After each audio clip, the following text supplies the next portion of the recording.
Assalamu alaikum students. This is next lecture and topic of the lecture is pharmacy layout design.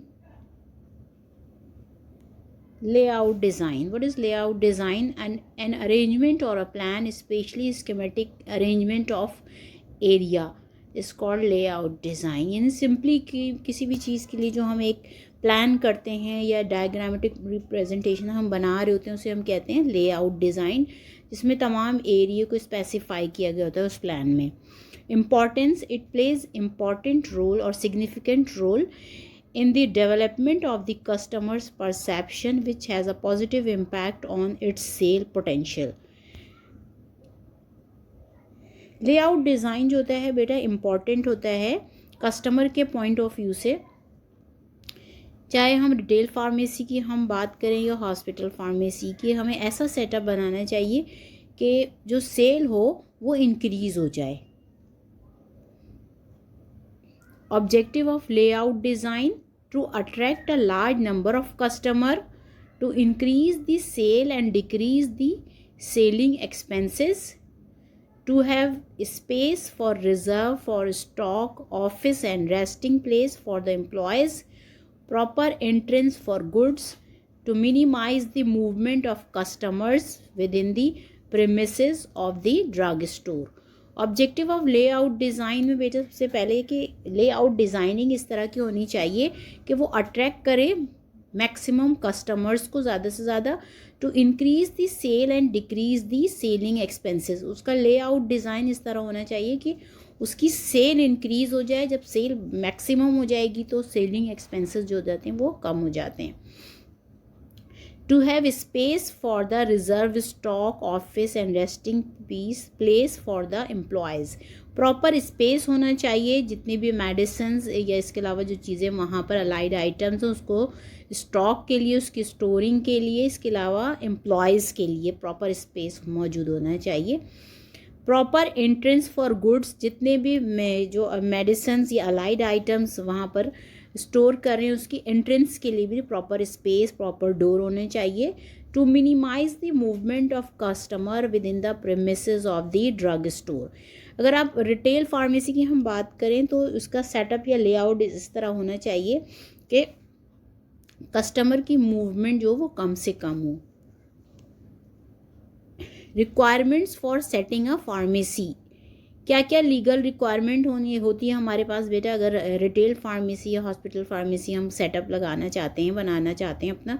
Legal requirements, physical facility, personnel and staff, floor space requirements, equipments.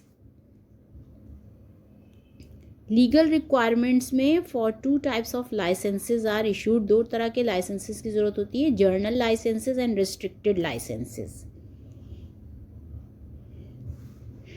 Journal licenses are granted to persons who have the premises for the business and who engage the services of a qualified person to supervise the sale of drug store. अगर हम retail की बेटा retail pharmacy का setup लगाना चाह रहे हैं तो उसकी बात हो रही है कि वहाँ पर एक तो जर्नल लाइसेंस की ज़रूरत होती है और एक रिस्ट्रिक्टेड लाइसेंस. जर्नल लाइसेंस उनको इशू किया जाता है जिनका प्रेमिसेस होता है जो कि वो बिज़नेस स्टार्ट कर रहे होते हैं और जिन्होंने क्वालिफाइड पर्सन को अपॉइंट किया हुआ होता है. Condition for general licences, the licences should be displayed in prominent place in part of premises open to the public. The licences should comply with the provision of drugs and cosmetic acts and rules.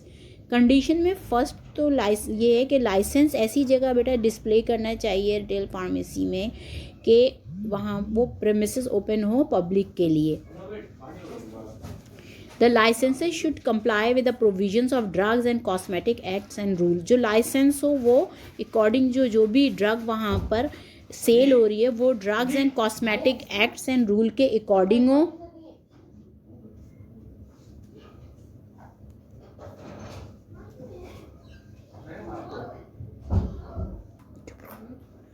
The licence second में बेटा हम आ रहे थे कि the licence should comply with the provisions of drugs and cosmetic acts and rule. जो licence हो वो according to drugs and cosmetic act और रूल के अकॉर्डिंग हो.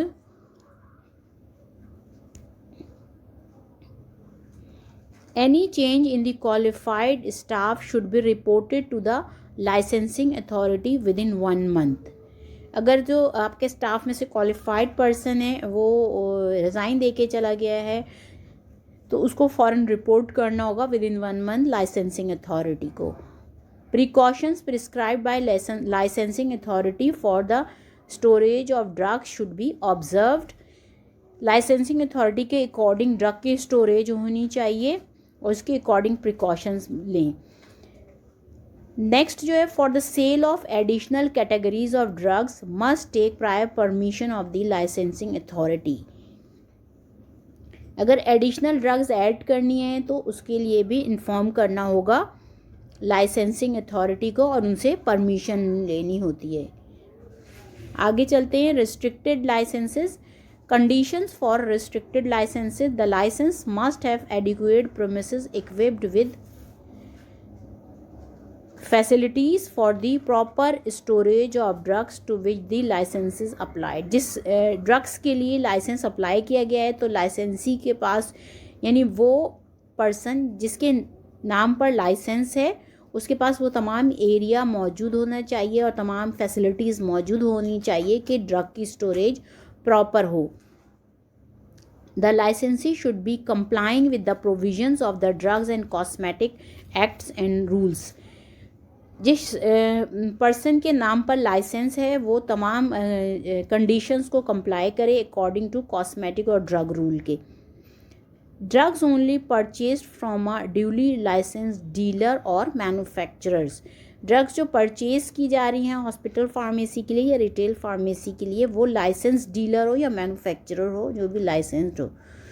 द लाइसेंसी can deal only in such drugs as can be sold without the supervision of qualified person. लाइसेंसी जो है वो सिर्फ उन ड्रग्स को डील कर सकता है जो कि क्वालिफाइड पर्सन की परमिशन या सुपरविजन के बगैर भी सेल की जा सकती हैं. Drugs should be sold in their original container. Drugs को हमेशा उनके ओरिजिनल कंटेनर में सेल करना चाहिए. Physical facilities. फर्स्ट हमारे पास था बेटा जो हमारे पास रिक्वायरमेंट थी उसमें हमारे पास लीगल रिक्वायरमेंट थी. सेकंड हमारे पास physical facility. The extent of pharmacy facility is determined by the size and the services provided. यानी फार्मेसी फैसिलिटी के लिए जो चीज़ें हम देखते हैं उसमें हमारे पास साइज़ और जो सर्विसेज हैं कि आपके पास एरिया कितना है और उसमें कौन कौन सी सर्विस प्रोवाइड की जाएगी. A large pharmacy department might have the following sections. अगर एक बड़ा फार्मेसी है आपके पास डिपार्टमेंट यानी कवर्ड एरिया फार्मेसी का बहुत ज़्यादा है तो उसमें क्या क्या चीज़ें होनी चाहिए, कितने सेक्शंस बने हुए होने चाहिए. उसमें नंबर 1 है administrative office. Second manufacturing and bulk storage, emergency drug storage, narcotic drug locker, intravenous solution compounding, in patient and outpatient dispensing, medicine information resource centre. यानी तमाम ये सेक्शन सेपरेट मौजूद होने चाहिए उस फार्मेसी में. एडमिनिस्ट्रेटिव ऑफिस होना चाहिए. मैन्युफैक्चरिंग अगर हो रही है तो मैन्युफैक्चरिंग का एरिया होना चाहिए. इसके बाद उसकी स्टोरेज का सेक्शन अलग होना चाहिए. एमरजेंसी ड्रग अगर मौजूद हैं तो एमरजेंसी ड्रग की स्टोरेज सेपरेट होनी चाहिए. नारकोटिक ड्रग्स के लिए लॉकर्स मौजूद होने चाहिए. आईवी सॉल्यूशंस की अगर वहाँ पर कंपाउंडिंग हो रही है तो उसका एरिया मौजूद होना चाहिए. Inpatient and outpatient dispensing का एरिया होना चाहिए. वो कंबाइन भी हो सकता है और सेपरेट भी हो सकता है according to size and number of patients. Medicine information resource centre अगर वहाँ पर आप प्रोवाइड कर रहे हैं मेडिसिन इंफॉर्मेशन तो उसका भी सेक्शन सेपरेट होना चाहिए. Personal and staff.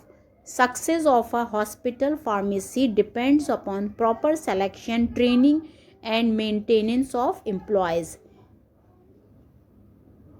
किसी भी हॉस्पिटल फार्मेसी या टिल फार्मेसी की जो सक्सेस होती है डिपेंड करती है proper selection, training and maintenance of employees. यानी आपने जो स्टाफ अपॉइंट किया है उनकी ट्रेनिंग कितनी कर रहे हैं, क्वालिफाइड पर्सन को अपॉइंट किया है और maintenance of employees.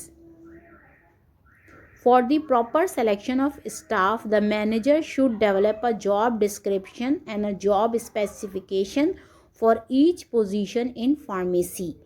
Proper staff के सिलेक्शन के लिए जो वहाँ पे एडमिनिस्ट्रेटर है, जो मैनेजर है, उसे चाहिए कि प्रॉपर फाइल बनाए जिसमें जॉब डिस्क्रिप्शन मौजूद हो, स्पेसिफिकेशन मौजूद हो, जितने भी पोजीशन पर वहाँ पर लोगों को अपॉइंट किया जा रहा है, स्टाफ को अपॉइंट किया जा रहा है, चाहे वो फार्मासिस्ट हो, टेक्नीशियन हो या हेल्पर हो, उन तमाम के लिए. Promotion within a pharmacy staff may be appropriate, but in most of the cases external sources must be used.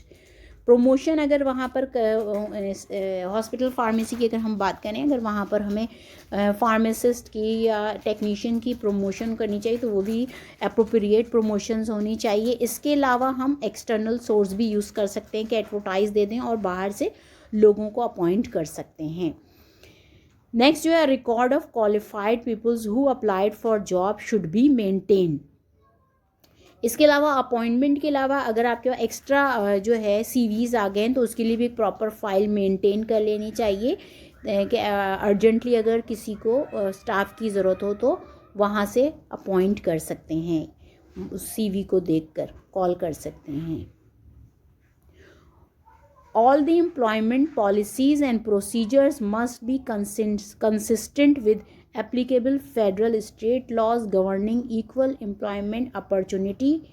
In general, such laws prohibit discrimination in selection and hiring processes.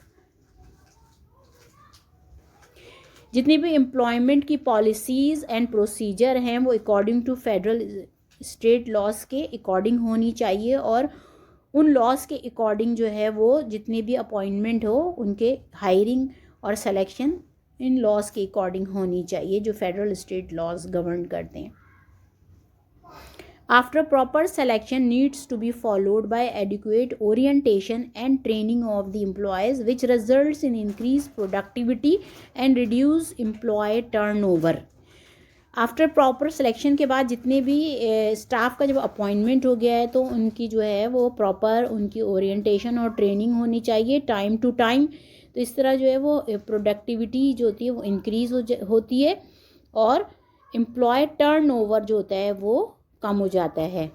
कि ऐसा नहीं होता कि बार बार जो होते हैं लोग आते और जाते रहें. और इस तरह जो है जब प्रॉपर आप सिलेक्शन करते हैं और प्रॉपर उनकी ट्रेनिंग करती है तो इस तरह जो है कि किसी भी जगह पर जो होती है प्रोडक्टिविटी स्टाफ की वो बढ़ जाती है. Floor space requirement, facility requirement के बाद जो है कि बेटा हमारे पास आ गया फ्लोर स्पेस रिक्वायरमेंट्स. पहले तो स्टाफ की रिक्वायरमेंट हो गई, नेक्स्ट हमारे पास जो है floor space requirements. The floor of pharmacy should be smooth, easily washable and acid resistant. The manufacturing section drains should be provided. Walls should be smooth, painted in light color. The wooden cabinets are enameled or laminated. Fluorescent lamps are placed immediately above the prescription counter. Gas outlets are required on the work table or counter for the Bunsen burners. Floor space की requirement में बेटा ये इससे पहले भी हमने जो physical plants and it's requirements में हमने ये पढ़ा था, वहाँ पे भी फ्लोर, यहाँ पे भी इसी तरह है कि फ्लोर जो हो वो स्मूथ हो, इजीली वॉशेबल हो और एसिड रेजिस्टेंट हो. बाय चांस वहाँ पर अगर जो है वो मैन्युफैक्चरिंग या डिस्पेंसिंग हो रही है, अगर एसिड गिर जाए तो उससे वो फ्लोर ख़राब ना हो. मैन्युफैक्चरिंग सेक्शंस में ड्रेन में पॉसिबल जो है वो ड्रेन का सिस्टम मौजूद होना चाहिए. वॉल्स शुड बी स्मूथ और पेंटेड इन लाइट कलर में होनी चाहिए. वुडन कैबिनेट्स होने चाहिए, लैमिनेटेड हो या इनेमल्ड हो. फ्लोरेसेंट लैम्प का अर्जेंटली प्लेस होने चाहिए, प्रिस्क्रिप्शन काउंटर के ऊपर इमीडिएटली मौजूद हों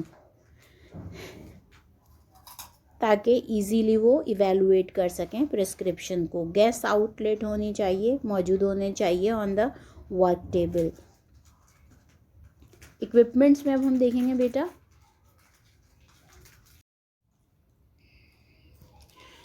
इक्विपमेंट्स की बात करते बेटा हम. The usual equipments are prescription case, drug stock cabinets with proper shelves and drawers, sectional drawer cabinets with cupboard bases, work tables and counters for routine dispensing, sink with drain board, cabinet to store motor and pestle. Equipments की बात कर रहे थे बेटा, तो equipments में prescription case होना चाहिए, ड्रग स्टॉक जिसमें ड्रग को स्टॉक है उनके कैबिनेट्स उनके साथ प्रॉपर शेल्व्स और ड्रॉव्स होने चाहिए, सेक्शनल ड्रॉवर कैबिनेट सेक्शन बने हुए हों कैबिनेट के विद कबर्ड्स के साथ, वर्क टेबल्स जिसपे फार्मासिस्ट या जो टेक्नीशियन है वो काम करें उनके लिए प्रॉपर टेबल्स मौजूद होनी चाहिए रूटीन डिस्पेंसिंग के लिए। इसके अलावा सिंक होनी चाहिए, प्रॉपर ड्रेन सिस्टम। इसके अलावा cabinet to store mortar and pestle, अगर वहाँ पे जो है वो डिस्पेंसिंग के साथ जो है वो एक्सटेम्पोरेनियस प्रिपरेशन भी हो रही है तो उसके लिए मोटर एंड पैसेल भी मौजूद होने चाहिए कैबिनेट में। The cabinet for glass utensils, flask, funnels and beakers, refrigerator of suitable capacity, narcotic safe with individually locked drawers, office desk with telephone connection and file cabinet, shelf space for pharmacy library, dispensing window for nurses and outpatient. Cabinet proper cabinet मौजूद होने चाहिए, वहाँ पर glass utensil, flask, funnel या beakers वगैरह को save करने के लिए प्रॉपर रेफ्रिजरेटर मौजूद होना चाहिए सूटेबल कैपेसिटी का, नारकोटिक सेफ सेपरेट मौजूद होना चाहिए विद लॉक ड्रॉवर्स के साथ, ऑफिस डेस्क मौजूद होनी चाहिए with proper telephone connection and file cabinet, pharmacy library proper मौजूद होनी चाहिए उसके शेल्फ के साथ, डिस्पेंसिंग विंडो होनी चाहिए, नर्सेज एंड आउटपेशेंट और नर्सेज के लिए सेपरेट विंडो मौजूद होनी चाहिए। Location and layout of hospital pharmacy, it should be located in hospital premises so that patient and staff can easily approach it. अगर हम हॉस्पिटल फार्मेसी की बात कर रहे हैं लेआउट की, तो हॉस्पिटल फार्मेसी जो है वो हॉस्पिटल के प्रेमिसेस में होना चाहिए और इजी अप्रोच हो पेशेंट और स्टाफ के लिए। Out patient pharmacy should give pleasant appearance and must have enough space for seating of patients who have to wait for medicines. Out patients अगर डिपार्टमेंट में मौजूद है तो प्रॉपर आउट पेशेंट डिपार्टमेंट मौजूद होना चाहिए, प्रॉपर स्पेस होना चाहिए, प्रॉपर इसमें सिटिंग अरेंजमेंट होनी चाहिए। Space must be provided for routine manufacturing of stock solution, bulk powder, ointments, etc. The manufacturing room should be adjacent to the pharmacy. Proper space मौजूद होना चाहिए रूटीन मैन्युफैक्चरिंग के लिए, स्टॉक सॉल्यूशंस के लिए, bulk powders या ointment जितनी भी मैन्युफैक्चरिंग हो रही है उनके लिए प्रॉपर एरिया मौजूद होना चाहिए। मैन्युफैक्चरिंग एरिया जो हो वो एडजेसेंट टू फार्मेसी होना चाहिए। There are variations in the size of floor space devoted to the pharmacy in hospitals.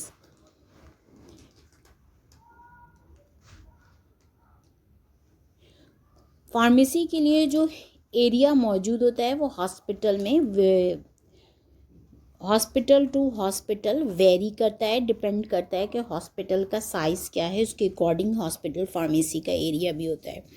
The smaller hospitals with one pharmacist only one room is usually required for the pharmacy, having a combination of dispensing, manufacturing, administrative and all other sections of complete pharmaceutical services.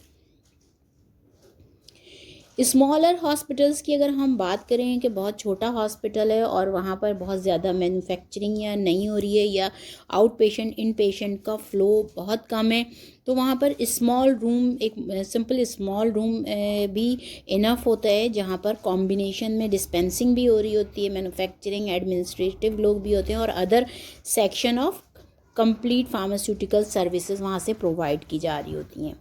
When sterile products are to be prepared, there should be separate room or area for such work. अगर sterile menu बड़े, अगर हम large hospital की बात करें और वहाँ पर sterile प्रिपरेशन भी हो रही हैं तो उसके लिए सेपरेट एरिया मौजूद होना चाहिए. An area of this type is required for reconstitution of lyophilized injections into syringes and for the preparation of IV admixtures. इसके अलावा जो है IV मिक्सचर्स अगर वहाँ पर मैन्युफैक्चर हो रहे हैं, इसके अलावा लाइफोलाइज्ड अगर पाउडर इंजेक्शंस मौजूद हैं तो उनकी रिकॉन्स्टिट्यूशन के लिए भी सेपरेट एरिया मौजूद होना चाहिए. There should be a separate room or area for inpatient services and unit dose dispensing, outpatient services, an office for the chief pharmacist, a compounding, pre-packing and labeling room, a store room. इसके अलावा separate area in patient की services के लिए मौजूद होना चाहिए, unit dose dispensing के लिए, आउट पेशेंट सर्विसेज के लिए सेपरेट एरिया होना चाहिए, चीफ फार्मासिस्ट के लिए सेपरेट ऑफिस मौजूद होना चाहिए. इसके अलावा compounding, pre packaging and labelling room मौजूद होना चाहिए और साथ में स्टोर रूम भी होना चाहिए. A separate area for drug information services. अगर ड्रग इंफॉर्मेशन सर्विसेज प्रोवाइड की जा रही हैं हॉस्पिटल से तो ड्रग इंफॉर्मेशन सर्विसेज के लिए सेपरेट एरिया मौजूद होना चाहिए. Basic requirements from 10 square feet per bed in 100 bedded hospital, 6 square feet in 200 bedded hospital and an average of at least 5 square feet per bed in large hospital. ये requirement यहाँ पर है. Depending upon the type of manufacturing undertaken in hospital, equipment such as ointment mills, mixing machines, powder mixtures, granulators and tablet compressing machines may be considered for installation in a hospital. Manufacturing पे, types of manufacturing पे depend करते हुए hospital में अगर large scale manufacturing हो रही है और लार्ज हॉस्पिटल है तो वहाँ पर ऑइंटमेंट मिल्स मौजूद होनी चाहिए हॉस्पिटल में, मिक्सिंग मशीन्स होनी चाहिए, पाउडर मिक्सचर्स होने चाहिए, ग्रैनुलेटर्स होने चाहिए, टैबलेट कंप्रेशन मशीन्स होनी चाहिए.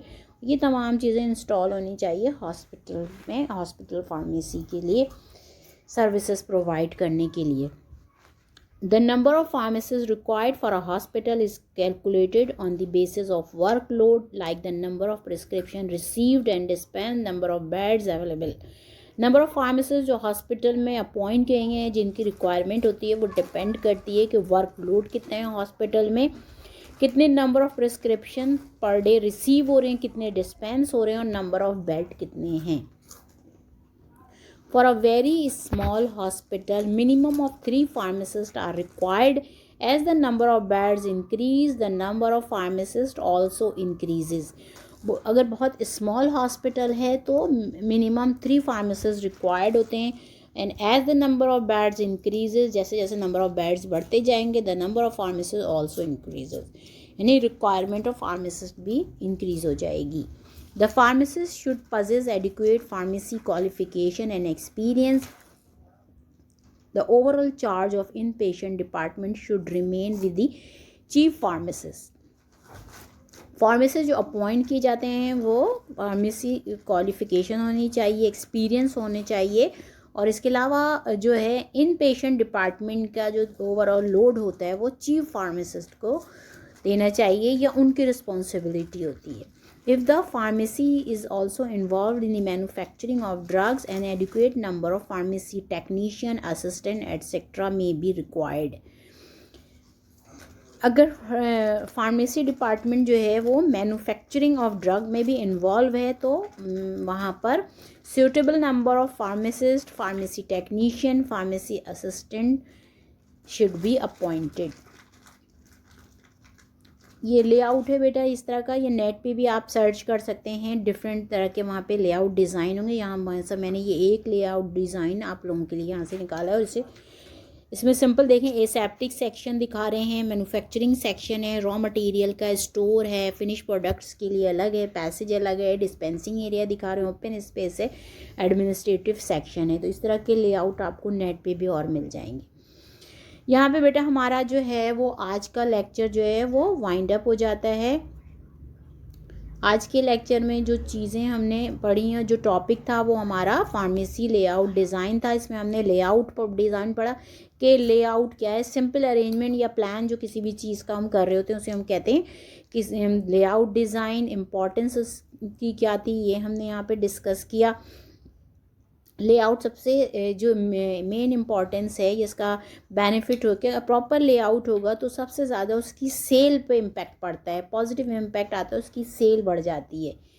इसके बाद ऑब्जेक्टिव में हमने पढ़ा ऑब्जेक्टिव ऑफ लेआउट डिज़ाइन क्या है, इसको हमने बेटा यहाँ पे डिस्कस किया। रिक्वायरमेंट में हमने देखा कि हमारे पास लीगल रिक्वायरमेंट है, फिज़िकल फैसिलिटी में क्या क्या चीज़ें होनी चाहिए, पर्सनल एंड स्टाफ कौन कौन से अपॉइंट करने चाहिए, उनकी क्या रिक्वायरमेंट है, उनकी क्या क्वालिफ़िकेशन है, फ्लोर स्पेस की रिक्वायरमेंट क्या क्या है। इसके अलावा इक्विपमेंट्स कौन कौन से, किन किन इक्विपमेंट्स की ज़रूरत होती है। लीगल रिक्वायरमेंट्स हमने जर्नल लाइसेंस, रिस्ट्रिक्टेड लाइसेंस पढ़ा, उनकी कंडीशंस को हमने डिस्कस किया। फिर रिस्ट्रिक्टेड लाइसेंस में क्या कंडीशन है, फिज़िकल फैसिलिटी में क्या क्या चीज़ें हमें हॉस्पिटल में मौजूद होनी चाहिए। अगर हम जो है वो हॉस्पिटल फार्मेसी की बात करें या रिटेल फार्मेसी की बात करें तो ये तमाम पर्सनल एंड स्टाफ में जो हम अपॉइंटमेंट करते हैं किस तरह होनी चाहिए, किस तरह प्रॉपर होनी चाहिए, किस तरह जो है उनकी सिलेक्शन होनी चाहिए, प्रमोशन होनी चाहिए, क्या क्राइटेरिया होना चाहिए, ये चीज़ें डिस्कस की। फ्लोर स्पेस की क्या रिक्वायरमेंट होनी चाहिए अगर वहाँ हॉस्पिटल फार्मेसी के साथ जो है वहाँ पर मैन्युफैक्चरिंग भी हो रही है तो। इसके अलावा हमें इक्विपमेंट्स की किन किन इक्विपमेंट्स की ज़रूरत होगी, ये तमाम चीज़ें हमने डिस्कस की। Location and layout hospital pharmacy की अगर हम बात कर रहे हैं तो हॉस्पिटल फार्मेसी पे यहाँ पर हमने लोकेशन और लेआउट पढ़ लिया। इसको हमने यहाँ पे डिस्कस किया किस किस का सेपरेट एरिया होना चाहिए, क्या रिक्वायरमेंट है हॉस्पिटल फार्मेसी के लिए, कवर्ड एरिया कितना होना चाहिए, कितने नंबर ऑफ़ बेड्स पर कितना कवर्ड एरिया है, इसको हमने डिस्कस किया। फार्मासिस्ट, नंबर ऑफ़ फार्मासिस्ट जो अपॉइंट किए जाते हैं हॉस्पिटल पे वो किस पे डिपेंड करता है, उसे हम किस तरह अपॉइंट करते हैं। फिर ये एक बेटा लेआउट मैंने दिखा दिया कि ये लेआउट इस तरह का और इस तरह का। मैंने आपको बताया कि नेट पे इस तरह के कई लेआउट आपको मिल जाएंगे, वहाँ पर वो आप सर्च कर सकते हैं। यहाँ पर बेटा हमारा आज का लेक्चर ख़त्म हो गया। आज का लेक्चर जो था बहुत ईजी है। ये जो इससे पहले आपने physical plant and it's equipments जो पढ़ा था उसकी कंटिन्यूएशन में ही था फार्मेसी लेआउट डिज़ाइन। तो यहाँ बेटा आज का जो लेक्चर है हमारा यहाँ पर वाइंड अप हो गया। Pharmacy layout design, pharmacy layout design जो है बेटा ये हमने जो टॉपिक अभी यहाँ पे ये ख़त्म किया है, ये physical plant and it's equipment के चैप्टर में ही इंक्लूड होगा। यहाँ पर जो है वो मैंने आपको स्टार्ट में जो है वो लेआउट डिज़ाइन बताया। इसमें जो है बेसिकली रिटेल फार्मेसी स्टार्ट में हमने सारा जो है वो डिस्कस किया है। रिटेल फार्मेसी में तमाम चीज़ें आ गई, क्या फैसिलिटीज़ है, इसके अलावा जो है वो लाइसेंस आ गया, फिज़िकल फैसिलिटीज़ है, पर्सनल है, तमाम रिक्वायरमेंट जो है वो हॉस्पिटल फार्मेसी में भी बेटा होती हैं। फ्लोर रिक्वायरमेंट क्या है, स्पेस की क्या रिक्वायरमेंट है, उसके अलावा फिर इसके बाद जो बेटा हमने पढ़ा था location and layout of hospital pharmacy. यहाँ पे बेटा हमने हॉस्पिटल फार्मेसी के पॉइंट ऑफ व्यू से पढ़ लिया था कि अगर हॉस्पिटल के साथ हॉस्पिटल फार्मेसी है तो कहाँ पे उसे होना चाहिए। इसके अलावा आउट पेशेंट के क्या सेटअप होना चाहिए हॉस्पिटल फार्मेसी में, मैन्युफैक्चरिंग एरिया का क्या सेटअप होना चाहिए।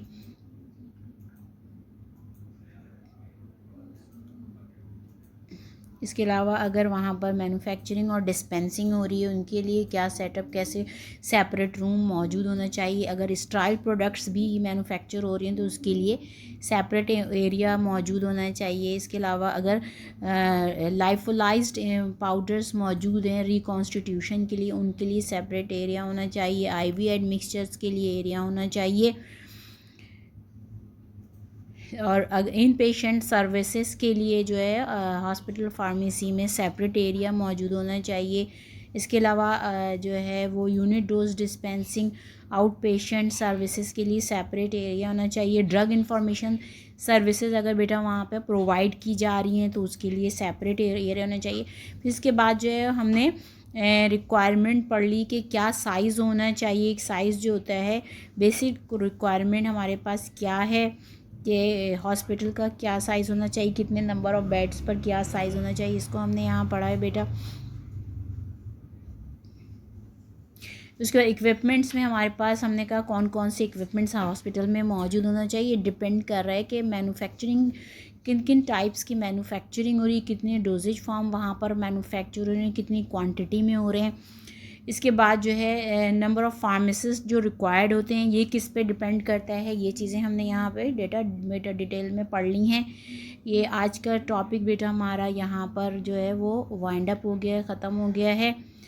बेटा आप लोग ये कोशिश कीजिए कि आपके मेरा ख़्याल से 4 या 5 चैप्टर जो हैं वो वाइंड अप हो चुके हैं। अब जो है मैं चैप्टर वाइज जो है वो आप लोगों का जो है वो टेस्ट लूँगी। वो शॉर्ट क्वेश्चन एमसीक्यूज़ भी हो सकता है, वो फ्रॉम द ब्लैंक्स भी हो सकता है क्विज़ फॉर्म में, या फिर शॉर्ट क्वेश्चंस हो सकते हैं। ये तो बेटा आप कोशिश करें कि डेली का लेक्चर डेली जो मैं अपलोड कर रही हूँ रिकॉर्डेड लेक्चर उसको भी पढ़ लिया करें। इसके अलावा जो है मैं पीपीटी भी अपलोड कर देती हूँ। इसके अलावा जो हमारे इंटरेक्टिव सेशन होते हैं वो भी अपलोड हो रहे हैं। आप एलएमएस पे जाके तमाम चीज़ें जो हैं वो रिकॉर्डेड लेक्चर पीपीटी सब वहाँ से आप पढ़ लिया करें। इसके अलावा अनाउंसमेंट में बेटा आप देख लीजिएगा जो क्विज़ का मैंने कहा है और असाइनमेंट सबमिशन का है। तो ये तमाम चीज़ें जो हैं अगर कुछ चीज़ें नहीं समझ में आया करें बेटा तो आप लोग जो है वो इंटरेक्टिव सेशन में जो है वो मेरे साथ आप डिस्कस कर लिया करें। आज का हमारा लेक्चर ख़त्म जाता है बेटा। अल्लाह हाफिज़।